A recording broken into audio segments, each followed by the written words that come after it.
Assalamualaikum warahmatullahi ta'ala wabarakatuh. Sebelum ini, pertemuan yang sebelum ini, kita dah bertemu dan membaca hadis yang mengatakan bahawa memberi nafkah kepada anak perempuan atau adik-adik perempuan itu balasannya syurga.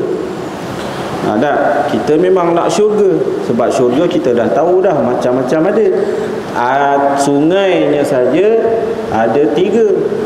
Arak yang sangat lazat, susu dan madu. Dan kita banyak lagi lah macam-macam yang digambarkan, ditunjukkan, diceritakan oleh baginda Rasulullah SAW dalam peristiwa Isra'. Dan kita tak nak masuk neraka. Hari ini kita dah belajar pada sebelum ni kita dah belajar 3 orang. Kalau kita 3 orang jaga anak perempuan, 3 orang kita jaga anak perempuan atau adik perempuan kita, maka dengan sebegitu baik, maka ganjarannya syurga. Mana hadis sahih Rasulullah menyatakan begitu. Ada dia menyambung dalam pelajaran tu, tak putus lagi, dia masuk hadis yang diriwayatkan daripada sahabat yang lain menyatakan 2. Sudah, ustaz kata dulu 3, hari ini kata 2 pula. Mana hadisnya? Nanti sekejap lagi. Maksud dia begini, daripada Anas telah qala Rasulullah sallallahu alaihi wasallam, man ala jariyataini dakhaltu ana wahwa jannata kahataini wa asyara bi asabu'aihi. Apa maknanya hadis ni? Diriwayatkan daripada sahabat bagi nama Nabi SAW yang namanya Sayyidina Anas bin Malik radhiyallahu anhu, hamba Rasulullah. Rapat sangat Sayyidina Anas ni, banyak mendapat kebaikan daripada Rasulullah SAW. Baik, dia kata telah bersabda Rasulullah. Dia kata Rasulullah telah bersabda. Qala Rasulullah sallallahu alaihi wasallam dengan lisannya yang mulia, man ala jariyataini, barang siapa menjaga 2 anak perempuan, dakhaltu ana, masuk dalam syurga bersama dengan aku. Sini join macam tu, macam ni. Ana wa huwa, Rasulullah tunjuk macam ni, rapat. Kahataini, macam 2 jari, macam ni. 2 jari. Wa asyara bi asbu'aihi, dan diisyaratkan, Rasulullah isyaratkan 2 jari dia. 2 jari Rasulullah tunjukkan macam tu punya. Ya, Masya Allah, kita betapalah nak bersama dengan Rasulullah. Kita berselawat, kita berzikir, kita buat macam-macam. Maulid Nabi, kita baca hadis Rasulullah. Kita ikut segala perbuatan Rasulullah sallallahu alaihi wasallam, pakai serban, pakai rida, kita buat pakai cincin. Apa lagi, macam-macam jalan semua kita ikut Rasulullah, sebab kita suka Rasulullah dan kita sayang Rasulullah, kita cinta Rasulullah. Manakan tidak. Dan barang siapa yang mencintai Rasulullah melebihi segala-galanya, itu tandanya kesempurnaan iman. Tidak sempurna iman seseorang jika dia tidak mencintai aku, Rasulullah kata, melebihi segala-gala, anaknya, hartanya dan keseluruhannya. Baik, bila kita begitu, bila kita rasa sayang, rasa cinta, kita ikut. Macam mana kita nak ikut? Rupa-rupanya Rasulullah kata, kalau kita nak bersama dengan kekasih kita, iaitu baginda Rasulullah, maka kita jagalah anak perempuan kita. Tadi kata 3. Nak bagi tahu bahawa 3 tu dah memang cukup sangat dah. 2 pun dapat. Kurang-kurang 2. Kalau 3 dah dapat dah. Macam tu. Mafhumnya, kefahaman yang patut difahami. Bukan kita cakap nanti pula hadis satu penilaian semula. Itu salah bagi orang yang ada mantik, yang faham, dan ada orang yang pandai serta bijak di dalam menilai hadis Rasulullah sallallahu alaihi wasallam. Begitu. Bila Rasulullah bersabda begitu, sebab situasi dalam keadaan yang lain. Rasulullah mengetahui dalam hal-hal Maka Rasulullah mengisyaratkan 3 tu dah memang dapat. Kalau 2 pun dapat. Dah 2 dapat, 3 lebih-lebih lagi lah. Dah dapat lah. Jadi sebab itu kelebihan kita ada anak perempuan. Rugilah tak ada anak perempuan. Rugilah tak nak anak perempuan. Rugilah kalau membenci anak perempuan. Ini bagaimana masalah ni? Masalah menunjukkan pelihara dan jaga 2 anak perempuan. Mana hadis dia? Memasuk ke dalam syurga bersama-sama Nabi SAW. Mana hadis dia? Hadis yang tadi lah diriwayatkan tadi. Hadis ni martabat ni apa? Gharib daripada ini wajah. Hasan lagi gharib. Hasan lagi gharib. Hadis Hasan juga. Hadis ni tinggi, bawah sikit daripada hadis sahih. Ya. Tak boleh tolak hadis Hasan. Baik, masalah lagi. Masuk syurga berkembar dengan Nabi, bagaimana terupa pada akal. Masalah macam mana tu masuk dengan, kan hari tu kata Nabi masuk syurga Firdaus. Kita ni hamba sahaya, dina hamba yang hina. Banyak tinggal sunnah Nabi. Ikut 1 tinggal 10. Benar? Kadang tu 10 tak buat. Macam mana nak ikut Nabi? Macam mana nak masuk dengan? Dan Nabi pun syurganya lain, syurga Firdaus. Ya, sebab jiwa Nabi jiwa yang kamil, nafsu Nabi nafsu yang kamil. Kita nafsu amarah penuh lagi. Kalau lebih-lebih nafsu lawamah, mulhimah. Nak dapat mutmainnah tu pun tak dapat. Lagi radiyah, apatah lagi mardiyah, atas sekali kamilah. Baik. Jadi ulama mentakwil begini, kerana banyak perkara dan pekerjaan yang disabdakan oleh Nabi masuk syurga berkembar dengannya. Bukan ini je, ada pekerjaan yang lain juga boleh bersama dengan Nabi juga. Jawabnya, bermula maksud berkembar masuk syurga dengan Nabi ini, yakni sama dalam kumpulan Rasulullah yang sama-sama masuk syurga dengannya. Jadi kumpulan ni pergi masuk menuju ke syurga, masuk sama-sama. Lepas tu masing-masing akan ada tempat masing-masing, tapi tetap dapat bersama dengan Nabi SAW. Masuk tu bersama dengan Nabi. Syurga tak? Syurgalah. Dengan siapa? Dengan baginda Nabi SAW. Masya Allah. Nabi yang memberi syafaat.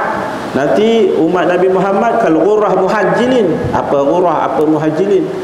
Ghurrah ni tumpuk putih di kepala, macam kuda tu ada tumpuk putih, dipanggil ghurrah. Muhajjilai ni kaki dia bergelang putih. Umat Nabi Muhammad nanti ada putih nampak di muka dia, di dahi ni, di kepala ni, dan 2 tangan dia serta kakinya. Umat Nabi Muhammad nanti boleh dikenali di akhirat kelak, di padang mahsyar nanti, bila mana umat Nabi Muhammad tu nampak mukanya putih, kakinya pun mukanya bersinar, kaki dan tangannya pun bersinar, min asaril wudu, kesan daripada mengambil wudu. Sebab tu selalulah kita dalam keadaan wuduk, banyak rahsia dan hikmahnya. Bahkan wuduk ni mengkafarahkan dosa. Dosa apa? Dosa kecil. Dosa kecil dengan wuduk yang sempurna akan menggugurkan dosa kecil.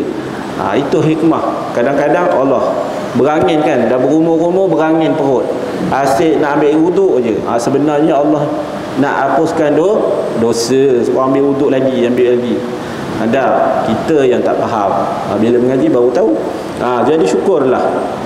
Ketetapan Allah tu sebenarnya yang terbaik sebenarnya. Itu maksudnya, kata Imam Nawawi dalam syarah pada beberapa hadis yang tersebut ini menunjukkan kelebihan berbuat baik kepada anak-anak perempuan dan memberi nafkah serta sabar dan atas sekalian pekerjaannya. Baik, apa pekerjaannya? Itu kita belajar, iaitu cukup makankan dia, bagi pakaian yang halal atas kadar yang kita mampu, selayak dengan tarafnya, bercampur gaul dengan dia dengan cara yang betul, yang tidak menyalahi syariat. Disuruhnya, kita suruh dia belajar, adik kita, anak perempuan kita tu tadi belajar pula, belajar mula-mula ilmu, belajar buat Quran dulu. Dah belajar mengaji dulu, kenal Quran. Dah belajar solat dulu. Ada kadang terbalik, nak buat baik cara yang salah, tak baik juga jadinya. Kadang ajar puasa dulu, bukan ajar solat dulu. Kalau kita tak tahu, dah cara yang betul suruh, tunjuk, jumpa cari ustazah, cari ustaz, panggil, bayar pun tak apa. Kadang ustaz tu tak suruh bayar pun. Nah, kadang tu tak minta bayar pun, cakap bila-bila senang, asal saya ada masa panggil lah boleh. Setakat tunjuk cara yang betul, angkat takbir. Dan lelaki macam mana, perempuan macam mana. Perempuan tutup jari dia, lelaki kembang, buka. Masa bila tu, masa dekat sini baru Allah, masa ni Allah, masa dekat sini baru sebut Allah, Allahu Akbar, bukan daripada bawah dah angkat dah. Tak, sini baru Allah, masuk niat. Niat rukun pertama, berdiri, lepas tu niat. Dah. Kita ajar dia cara yang betul, dan nanti dia buat benda tu. Lepas tu apa yang dia buat tu akan dapat kepada ayah. Bila anak tu buat nanti, semua tu pahala dia, sahamnya dapat kepada ayah tu tadi. Itu lagi, kata Imam Ghazali, apa yang diperbuat oleh anak, ayah dapat yang baik, yang jahat tak dapat. Kecuali yang jahat tu memang bapak dia ajar, memang ayahnya ajar. Tapi kalau kita tak ajar, tapi dia atas jiwa dia, dorongan iblis dan sebagainya, syaitan yang menipu daya, tipu benda baik, rupa baik tapi sebenarnya jahat. Belajar tak, tapi asal belajar saja, tidak untuk tijak amal, nampak baik, yang penting belajar kata. Tapi bukan untuk niat amal, jahat, tak bagus sebenarnya, tak betul. Dia ajar pada tempat ni, dia ajar, ditegur pada hukum syarak, pada fardu ain. Yang fardu ain kita jangan tak tahu apa yang fardu pada individu tu, fardu betul-betul fardu ain, pada ain yang memang fardu. Semua kena buat, tak kira lah lelaki ke perempuan ke, asal baligh kena dah. Apa yang fardu ain. Kadang sampai perkahwin pun tak tahu. Sampai dah nak kahwin pun masih tak tahu lagi nak mandi wajib. Doa kunut pun tak tahu. Kadang tu tak tahu syahadah, tak tahu selawat kepada Nabi SAW, banyak tak tahu. Jadi jangan jadi begitu, mas kita ajar. Sebab itu tanggungjawab kita. Walaupun tanggungjawab, sebenarnya Allah nak bagi pahala, Allah nak masukkan kita ke dalam syurga, sebenarnya hikmahnya. Batu dapat anak perempuan kadang macam-macam perangai. Anak perempuan ni berat untuk menjaganya. Tapi berat itu ada caranya, dia jadi ringan. Baik. Jadi kata Imam Nawawi dalam hadis ini menunjukkan kelebihan buat baik kepada anak perempuan. Ini takwil yang kedua oleh Imam Nawawi, menunjukkan betapa besarnya, sampai macam ni Rasulullah tunjuk, aku dengan dia masuk syurga macam ni. Berkembar, tunjuk dua jari, berkembar jari Nabi SAW. Jadi itu kelebihannya. Baik, masalah yang seterusnya, ibu yang miskin. Baik, kemudian selepas daripada hadis itu dibawakan satu lagi hadis, hadis yang ketiga dalam bab yang sama, menambah faham akan bab ini. An Aisyah qalat, riwayat Aisyah pula. Ni nak cerita pasal kelebihan jaga anak perempuan ni lagi. An Aisyah qalat, dakhalatil mar'atun ma'aha banatani laha fasa'alat falam tajid 'indi syai'an ghaira tamratin fa'ataituha iyyaha faqasamatha baina ibnataiha wa lam ta'kul minha summa qamat faqarajat fadakhala Nabi sallallahu alaihi wasallam fa akhbartuhu faqala Nabi sallallahu alaihi wasallam maniba taliya bi syai'in min hadhihi albanati kunna lahu sitran minan nari. Hadis sahih. Lepas tu ada hadis satu lagi, menyokong lagi, nak bagi faham lagi. Lepas tu baru habis. Ada tak hadis lain? Banyak lagi hadis lain. Tetapi cukuplah ada 3, 4 ni menerangkan untuk kelebihan kita jaga anak perempuan tu tadi. Hadis ni cerita pasal apa pula? Kupasan dia. Dia kata diriwayatkan, dia kata daripada isteri baginda Nabi Ummul Mukminin Sayyidatina Aisyah radhiyallahu anha, katanya telah masuk kepada aku satu orang perempuan. Maksudnya datang kepada aku, dakhalatil mar'atun ma'aha badatnatani laha, bersama dia ada 2 anak perempuan yang ada serta bersama dengan dia, ma'aha, bersama dengannya. Fasa'alat, maka dia tanya, diminta pada aku, falam tajid indi syai'an ghairi tamratin fa'ataituha iyaha, bila ia telah masuk padaku lalu ia meminta beri ia makan, ia perempuan tadi makan dengan anak-anaknya, itu apa yang ada padaku. Maksudnya sini dia minta sedekah, berilah minta bantuan kepada Sayyidatina Aisyah Ummul Mukminin, isteri baginda Nabi SAW. Nabi tak ada masa tu. Maka tiada didapat pada aku satu pun apa pun. Sayyidatina Aisyah miskin, isteri Nabi. Bayangkan isteri pemimpin dunia, tak ada apa nak bagi makanan, tak ada apa sungguh, selain daripada sebiji je kurma. Dia kata ghaira tamratin fa'ataituha, ada sebiji ini maka aku beri akan sebiji kurma itu kepadanya, ibu tadi beri, ada sebiji pun bagi juga. Itu yang ada. Lepas tu dia kata summa qamat, dia kata kemudian perempuan itu pun bangun, fa kharajat, dan dia keluar. Selesai minta itu yang dapat, alhamdulillah.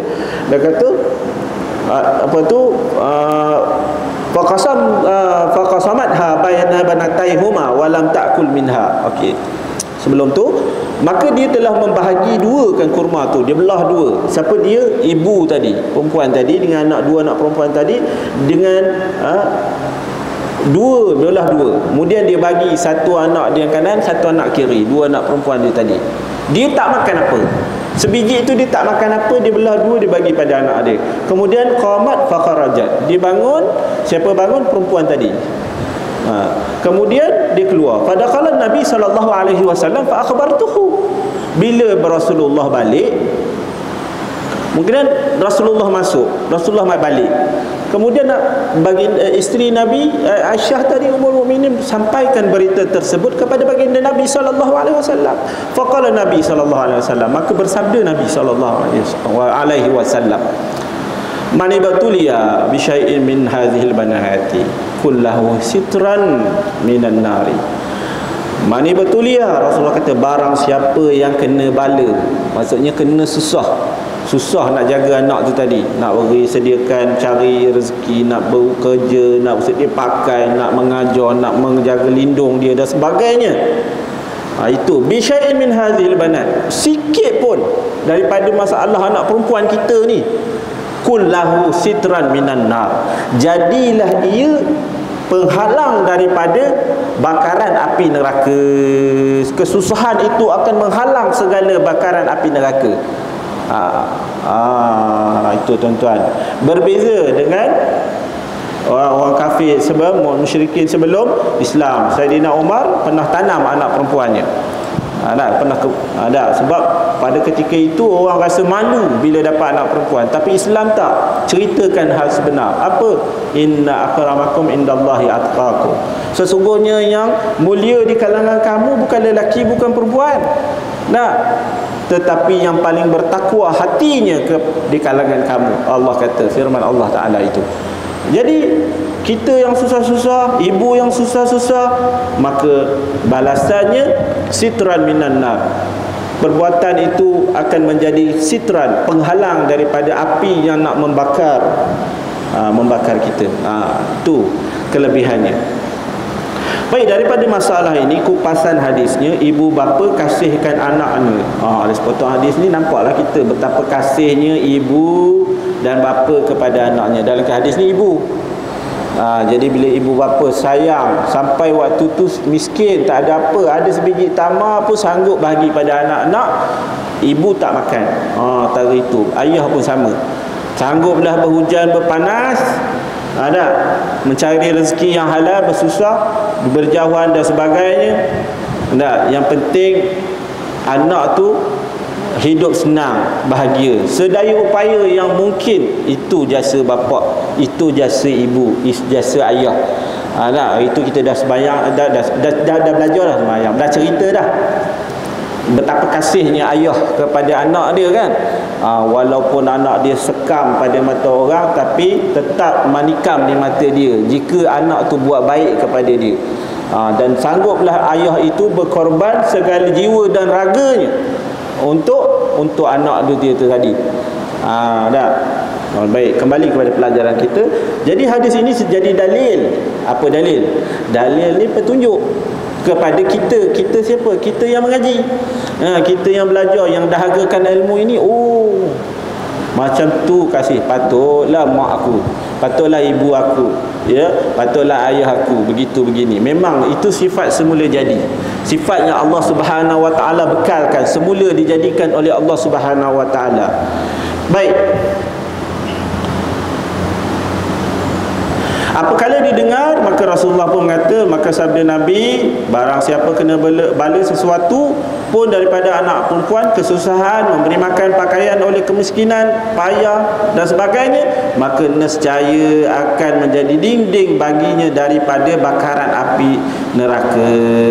Kata Abu Isa At-Tirmizi, bermula hadis ini ialah hadis yang sahih. Hadis ini hadis yang sahih. Baik, amat besar tuah perempuan yang kasih dan belas kepada anaknya. Amat besar. Jadi amat besar perempuan yang mempunyai kasih dan belas kasihan kepada anaknya. Sebab dalam tu kata kasih ni sebenarnya ia adalah buah. Kalau diibaratkan pokok, dia buah daripada amal-amal yang baik. Yang mana amal itu daripada benihnya iman. Benih iman keluar pokok, pokok tu amal dia. Kalau diibaratkan begitu, amal daripada benih iman tu tadi keluarlah buahnya nama kasih dan sayang.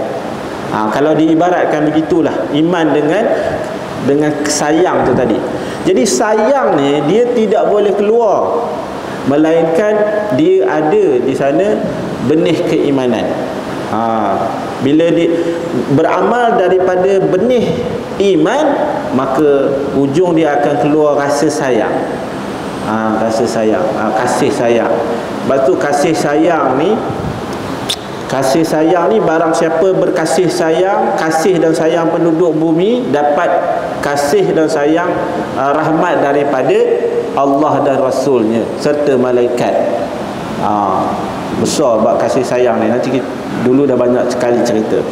Baik, masalah lagi. Dalam masalah ini kupasannya elok pergaulan dengan anak perempuan. Baik, tadilah dia dah tunjuk dah lah macam mana. Baik, yang seterusnya masalah anak lelaki itu banyak kelebihan daripada anak perempuan. Tidakkah boleh bermegah-megah dengan anak lelaki itu dengan kelebihan anak lelaki? Iaitu pekerjaan yang besar daripada pekerjaan berbanding pekerjaan perempuan dengan sebab gagahnya, dan anak perempuan itu lemah, anak lelaki itu memelihara, anak perempuan itu kena pelihara. Boleh tak bermegah-megah? Anak lelaki itu memilik, adapun anak perempuan itu kena milik. Anak lelaki itu tinggi akal dan anak perempuan itu kurang akal. Anak lelaki itu layak menguruskan sekalian perkara dengan kekuatannya dan akalnya dan ilmunya, dan anak perempuan itu payah adanya. Maka betapa tidak boleh bermegah-megah? Jawabnya, tidak siapa menafikan kelebihan anak lelaki. Ada dari berbanding anak perempuan, tetapi semuanya makhluk Allah juga. Ia yang menjadikan atas kadar kehendaknya. Allah yang menjadikan anak perempuan dan anak lelaki itu atas takdirnya, atas qada dan qadarnya. Maka yang ditegur syarak kita, yang ditegur, ditegur dari syariat Islam, jangan seorang itu bermegah dengan anak lelaki itu, kerana bermegah-megah itu membawa kepada tidak syukur akan nikmat Allah. Bermegah dengan lelaki, tak syukur dengan nikmat Allah anak perempuan. Nanti menolak takdir Allah Subhanahu wa taala. Adapun yang disuruh oleh syarak, apakala diberi nikmat apa-apa, sama ada anak lelaki atau anak perempuan, maka terima pada zahir itu dengan baik-baik serta belas kasihan dan kasih menurut sebagaimana hukum syarak. Apabila diperbuat yang demikian itu, syurgalah namanya engkau, syukurlah namanya engkau kepada Allah, dan lebih baik daripada kamu bermegah-megah dengan itu. Bukan tak boleh rasa suka dapat anak lelaki. Memang anak lelaki tak ada. Ar-rijalu firman Allah Ta'ala, ar-rijalu qawwamuna 'alan nisa.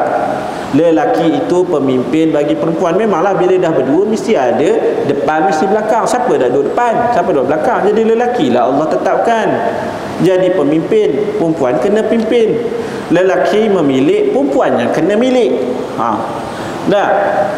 Perempuan lelaki dia rasa alhamdulillah dapat nikah, dapat pinang, dia dapat memiliki. Tapi perempuan seronok kalau dia dimiliki. Begitu, jangan pelik. Itu perkara biasa. Perempuan suka, fitrah dia panggil, suka kalau dia dimiliki. Dimiliki oleh siapa? Suami yang soleh, suami yang bijak, suami yang baik akhlaknya.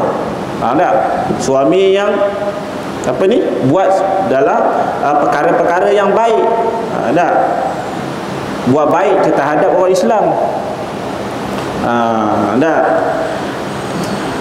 Memang tidak dinafikan, dan perempuan ini dijadikan oleh Allah Subhanahu wa taala begitu sebenarnya atas kelebihan-kelebihan dan tanggungjawab bidang-bidang kerja yang tertentu. Lelaki, perempuan boleh melahirkan anak, lelaki tidak boleh. Dengan sifat yang sebegitu, perempuan itu sesuai untuk dijadikan ibu, lelaki dengan sifat begitu sesuai dijadikan ayah. Maka bukanlah bermakna hinanya dapat anak jadi perempuan atau hebat jadi lelaki. Tidak, yang hebat, yang mulia di sisi Allah, inna akramakum indallahi atqakum. Baik, habis pada bab yang kita tapi ada satu hadis lagi. Saya tak baca lagi satu hadis yang terakhir daripada bab ini. An Abi Sa'id Al-Khudri qala Rasulullah sallallahu alaihi wasallam, man kana lahu salasatu banatin aw salasatu akhawatin aw ibnatani aw ikhnatani fa ahsana suhbatuhunna wattaqallahu fihinna falahul jannah. Seperti saya kata tadi. Sebab daripada Abi Sa'id Al-Khudri radhiyallahu anhu telah bersabda Rasulullah sallallahu alaihi wasallam, barang siapa yang ada salah satu banatin, 3 orang anak perempuan, ini kesimpulanlah, au salasu akhawatin, ataupun 3 adik perempuan, awi benatani, ataupun 2 anak perempuan saja, awi ukhtani, ataupun 2 saudara adik-beradik perempuan, fa ahsana suhbatuhunna, maka berbuat baik kepada mereka itu.